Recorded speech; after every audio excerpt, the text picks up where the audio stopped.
এক অহংকারী বাঘের পরিণতি জানো? এই গল্পটা শেষ পর্যন্ত দেখো। এই জঙ্গলে আমিই রাজা, সবাই আমাকে ভয় পায়। কি সুন্দর দিন, শান্তিতে ঘাস খাচ্ছি।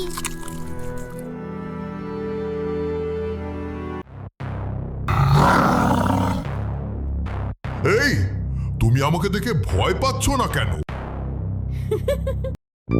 ভয় পাবো কেন? এখানে তো তোমার থেকেও বড় বাঘ আছে। কি বললে? কোথায় সে?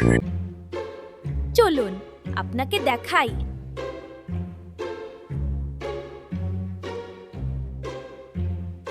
ওই তো আর একটা বাঘ আমাকে চ্যালেঞ্জ করছে।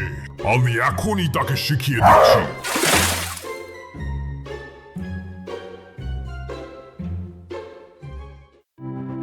ওহ, এটা তো আমারই ভুল। শুধু শক্তি না, বুদ্ধিও দরকার। অহংকার করলে নিজেরই ক্ষতি হয়। বুদ্ধি শক্তির চেয়েও বড় শক্তি।